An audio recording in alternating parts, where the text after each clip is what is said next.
En esta lección vamos a empezar con los componentes electrónicos, vamos a ver la resistencia o el resistor, pero antes vamos a ver cómo se clasifican los componentes electrónicos.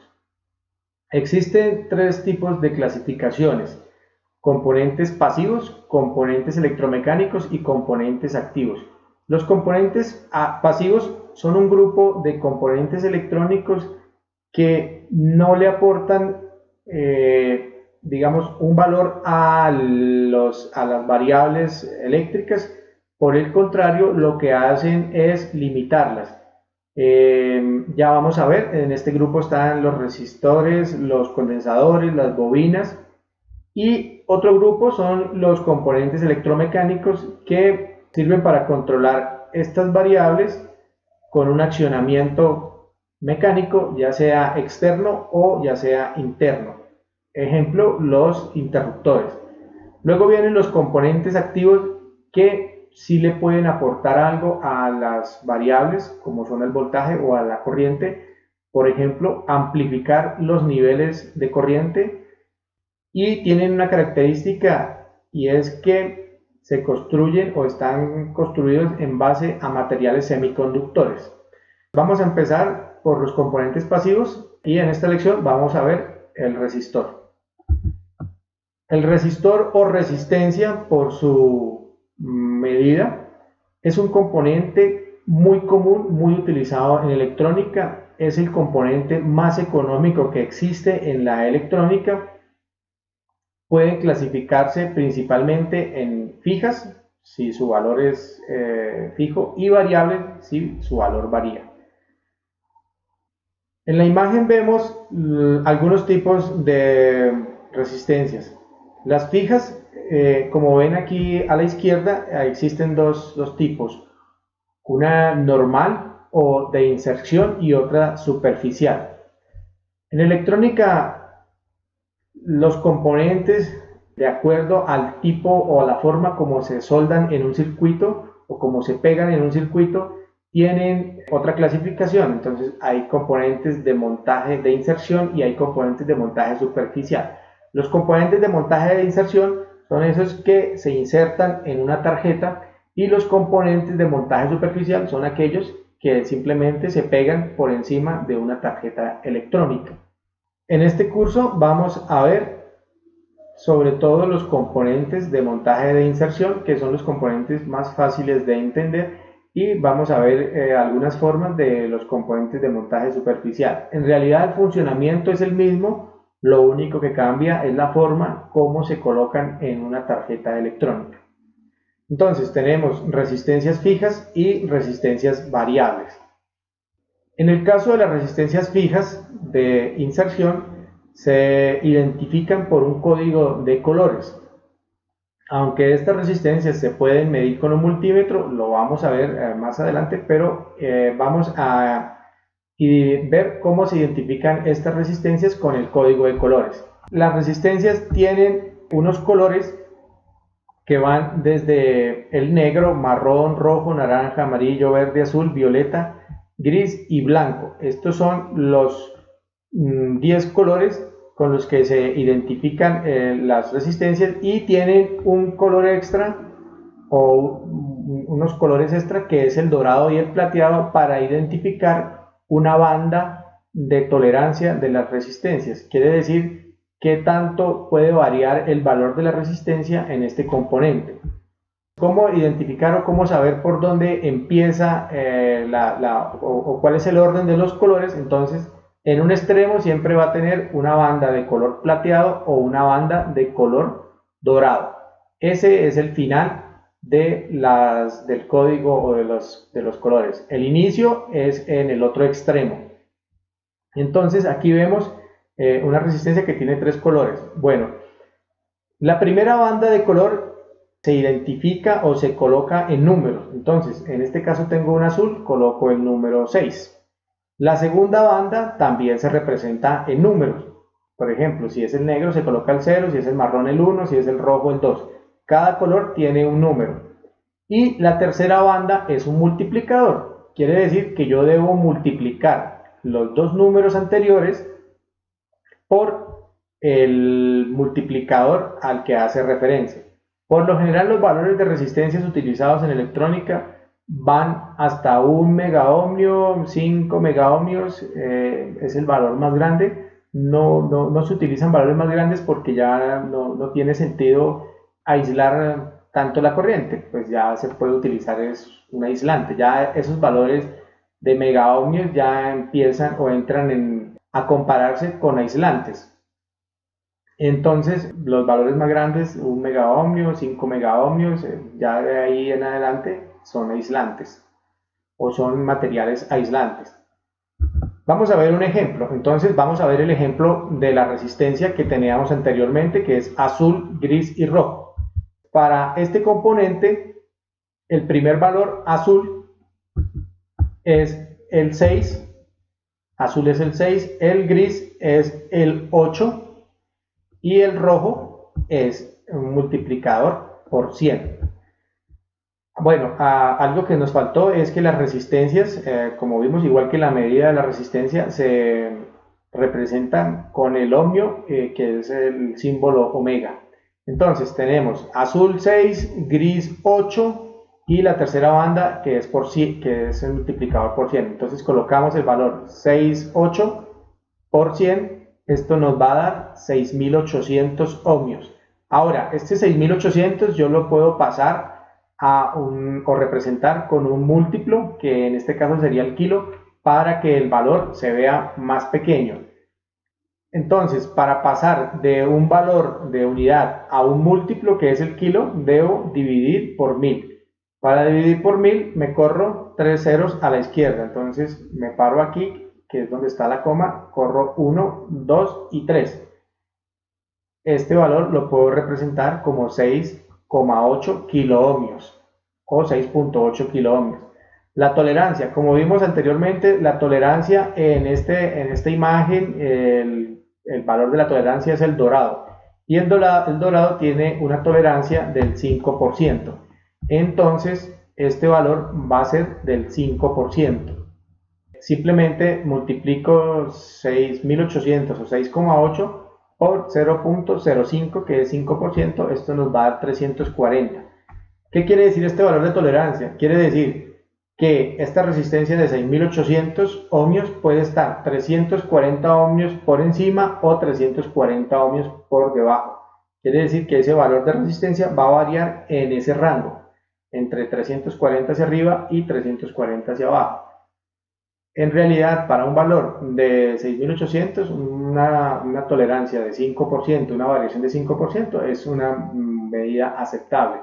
O se puede, digamos, no va a variar, digamos, la corriente, en el caso de que por esa resistencia pase una corriente, no va a ser una variación tan grande. Bueno, las resistencias yo las puedo conectar en serie o en paralelo. Puede ser para encontrar un valor exacto de resistencia que no existe comercialmente. Comercialmente existen unos valores de resistencia que son fijos, pero a veces en un circuito electrónico yo necesito un valor de resistencia que no encuentro, o necesito dividir el voltaje. En una lección anterior vimos que las componentes en serie dividen el voltaje y en paralelo dividen la corriente. Bueno, en esta imagen vemos dos resistencias en serie. Entonces puede ser que yo necesite un valor de resistencia que no encuentro, o puede ser que necesito hacer una división de voltaje, necesito dividir el voltaje en dos. Para el ejemplo tenemos dos resistencias de 150 ohmios cada una y las coloco en serie. Resulta que estas resistencias en serie pueden verse como una resistencia única que se representan como la suma de las dos resistencias. Quiere decir que la resistencia total de estas dos resistencias es R1 más R2. En este caso, como son de 150 ohmios, pues la suma da 300 ohmios. Entonces, resistencias en serie se suman los valores de las resistencias. Ahora, resistencias en paralelo.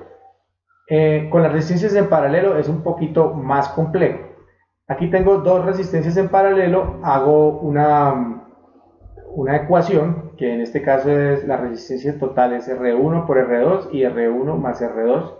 Esto me va a dar, bueno, me va a dar aquí un resultado. En este caso la resistencia total es 130.43 ohmios. ¿Para qué se usa esto? Como les dije, es para hallar un valor de resistencia que no tengo y puedo colocar dos resistencias en paralelo para hacer el cálculo, o también puedo utilizar las resistencias en paralelo para dividir la corriente.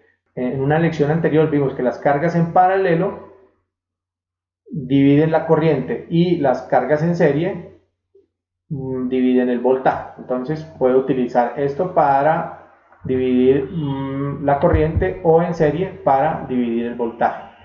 Como vimos al inicio, existe otro tipo de resistencias que son resistencias variables. En este caso vemos el potenciómetro. El potenciómetro es una resistencia variable. En este caso tenemos los extremos de este potenciómetro, que en los extremos es donde está el valor de la resistencia, o es la resistencia, va entre un extremo y el otro extremo.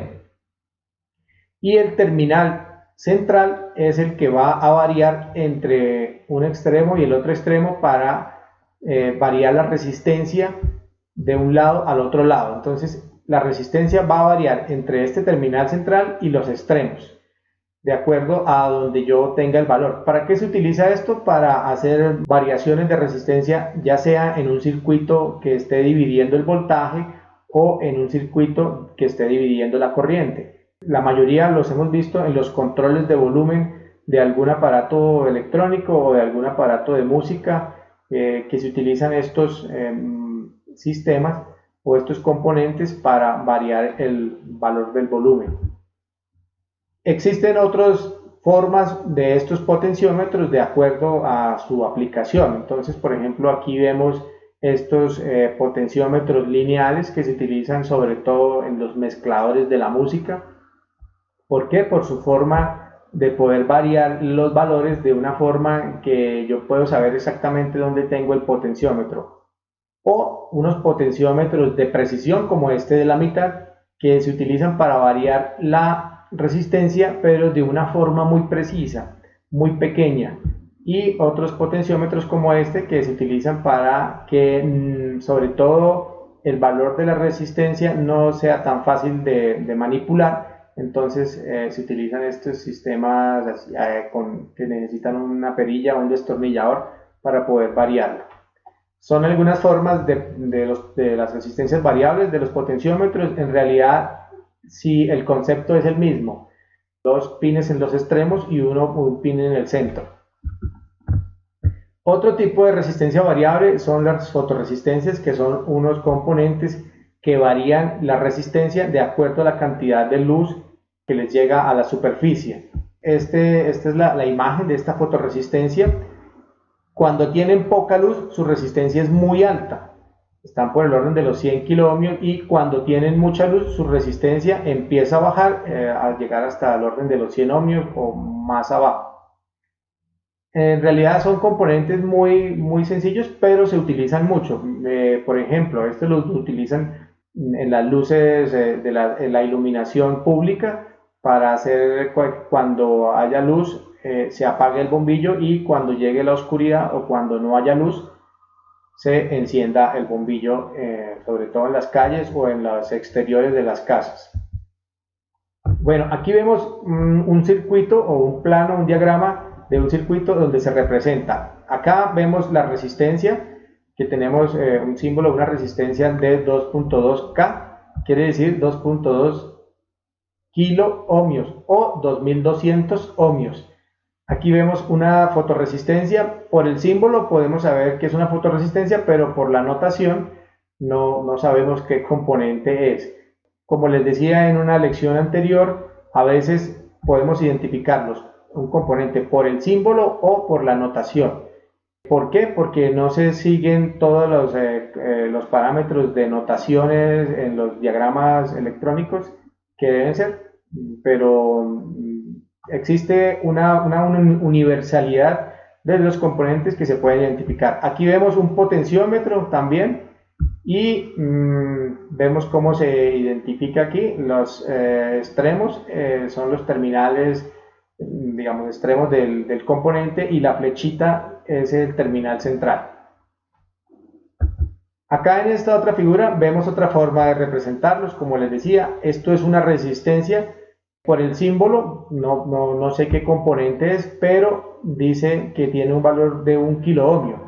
Entonces ya sé que 1 kiloohmio quiere decir un valor de resistencia que es 1000 ohmios, y sé que es una resistencia. Lo mismo acá, 330 ohmios es un valor de resistencia, entonces quiere decir que este componente es una resistencia. Por el símbolo no sé qué componente es, pero por el valor sé que es una resistencia. Lo mismo acá, en este caso, LDR quiere decir que es una resistencia sensible a la luz o que varía por la luz. Y aquí tenemos un potenciómetro. Entonces, por el símbolo no sé qué componente es, pero sé que dice 10 kiloohmios y tiene pot, quiere decir que es un potenciómetro. ¿Por qué sucede esto? Por los software que se utilizan para hacer este tipo de diagramas. No tienen la representación de los símbolos que son, entonces representan los símbolos con otro tipo de símbolo, pero con los valores yo sé qué componente es. Entonces es importante colocar siempre el valor o la notación alfanumérica que corresponda a dicho componente. Bueno, hasta aquí toda esta parte de las resistencias. Nos vemos en otra lección.